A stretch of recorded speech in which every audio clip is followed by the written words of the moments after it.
Welcome back, and today we're gonna be talking about My Hero Academia episode 82. And Gento is 100% making this a lot better right now. So, like always, let's just jump into it.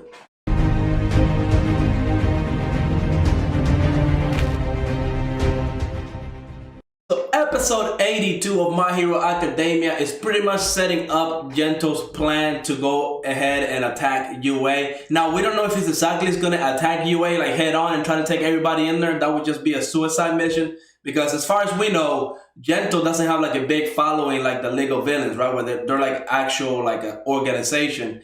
Gento looks to be working by himself along with La Brava. And we don't even know what La Brava's quirk is. They haven't showed it to us. Now, in this episode, we see that Gento was able to make the ground kind of like elastic, like a trampoline, so he can jump off of it and go all the way to the roof. So I don't know if that's his whole quirk or maybe how he can use it offensively. But we do know that Gento is powerful. I mean, he took out like 4 or 5 heroes last episode, no problem. He didn't, he wasn't struggling. We don't know exactly how he did it. We just know that he came out of the whole fight, calm, collected, cool, not even breathing hard. So he didn't struggle at all. So the fact that he's trying to go into UA by himself, I don't know exactly how he's going to do it, but I'm pretty sure if he does manages to do it, he's going to pop off. He's going to, his videos are going to pop off because UA is famous. Plus, since they've been already attacked by the League of Villains and different villains already, their security is at a whole-time high. So there's no way that if he gets in there and causes some chaos in there, it's not going to get noticed. Everybody's going to pick it up. Everybody likes to hate on UA. Again, when they got attacked by the League of Villains a couple times, it was all over the news, and they're like, oh, UA, should students even go to school there because they keep getting attacked and all that. So they were under like a lot of scrutiny when they were attacked. Imagine if now it happens again and it's only one person. Not only is that going to bring a lot of media attention, the League of Villains is definitely going to look into that and maybe even recruit Gento, which will be insane, because I think Gento is going to be a big player. He's OP. I mean, he's going to do some big stuff, especially if he gets his hands on Eri, because coincidence that she's going to be there at the same time that he's planning on attacking. I mean, he's probably going to do something big, and I cannot wait to see that. But this episode, we also got to see a little growth from Bakugo, because, as we know, they're doing the whole festival for all the other students. And when you think about it, it is kind of condescending, right? Like the A1 students, the reason why the school is the way it is. Now, like Bakugo said, it's not their fault that they got attacked by the League of Villains. It's not their fault the school was a target because, All Might was there and all the things that happened to them.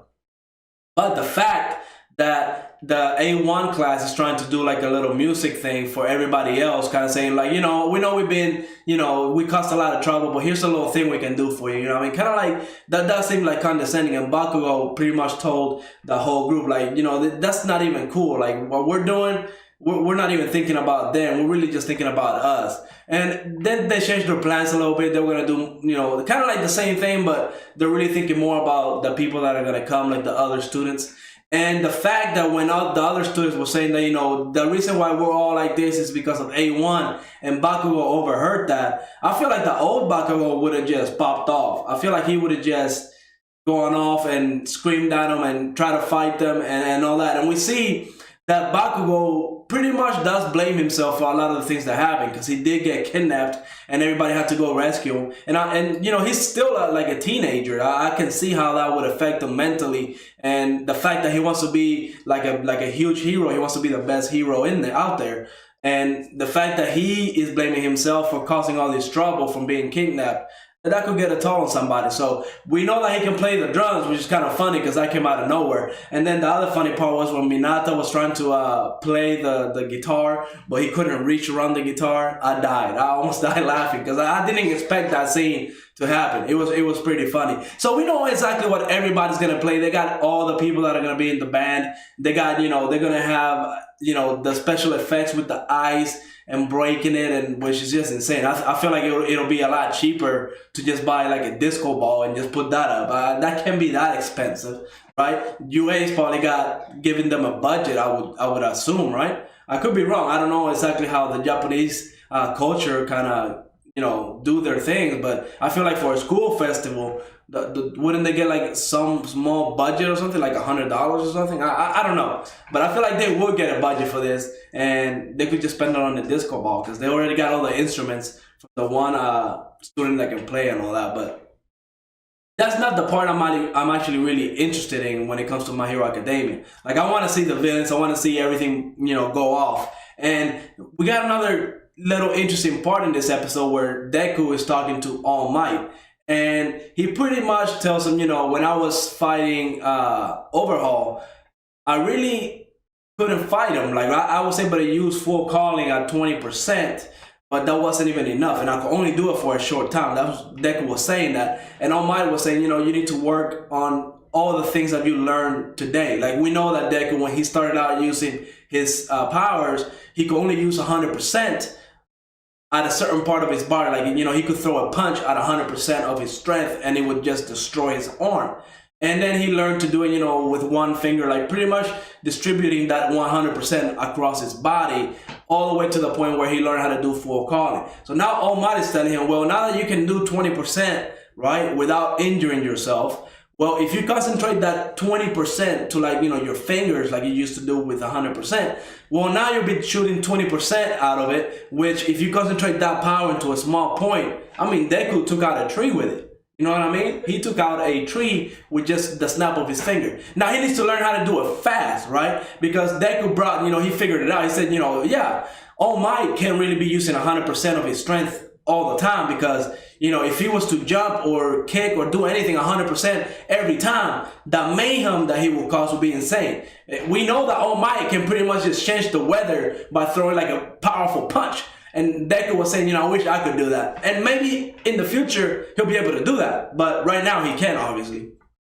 But just the fact that All Might and Deku were communicating, it's been a while since we've seen that, right? All Might mentoring Deku and having that conversation. And I don't know, maybe it was just me, but I felt like when they were talking, I feel like the premonition that Night Eye made about All Might dying, I think that's kind of like the elephant in the room when they were in the room, right? When they were talking. Like, even though they didn't bring it up, I feel like Deku's still thinking about it behind, in the back of his head. And All Might knows about it, but he just knows he's not really going to do anything about it. He's just going to accept fate and know that Deku's going to be the future, the next light of hope for everybody out there. And I like that conversation that they had. I can't wait to see if we have more of that one-on-one sessions, because All Might knew exactly what to do. He went out there, he's like, okay, go change your clothes into your gym attire. Let's go outside and we'll go over this. He explained everything that Deku had learned throughout the whole time that they've been at UA training, and how, he went from hurting himself using the quirk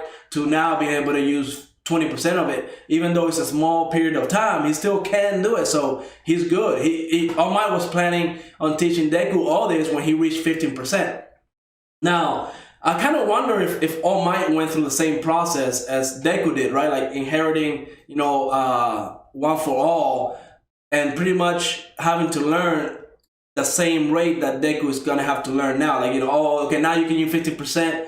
Now his mentor actually taught him, okay, now you can do this range attacks and all that, because not having range attacks is definitely a disadvantage. And if you want to be the best hero out there, you got to be able to take out people from that are fighting you from a far away range. Like, if you're all you can do is fight close range, you're going to have teammates to kind of compensate for your weakness of not being able to fight from far away places, or people shooting, I don't know, missiles or something at you. Yeah, you can block the missiles, but if you can't really take the person out, you're pretty much screwed. You're gonna fail as a hero. This episode, I liked it. It wasn't a bad episode. I like the fact that Gento is now back in the story, because the first couple episodes after the whole Overhaul arc, I kind of feel like it was kind of dry, because I don't enjoy the whole student side of My Hero Academia. I actually like the villains being, the whole threat of the whole thing. But the whole school festival thing, I wasn't really feeling it up until Gento showed up and he has plans to attack UA. So I am 100% on board with this. Gento is a villain. He's really charismatic. Like, he has that charisma with him where I like him as a character. He might be like one of my favorite villains aside from Shigaraki. He's top dog. But just on a charisma level, like he's just, you know, he talks nicely, he dressed nicely, the way he behaves, right? It has like a cool charisma to it. So I definitely like Gento, and I can't wait to see him go all out, because I again, he's going into UA, I guess, by himself. And they have all these instructors in there that are powerful, and he's going in there by himself. I want to see that actually go through. I want to see exactly how he's going to do it. And hopefully we see a next episode, because we see Eri actually showed up to UA, and that's when the school festival is going to start, when she's going in there. So can't wait for the next episode. So like always, go ahead and subscribe, leave me a like, and I will see you on the next episode.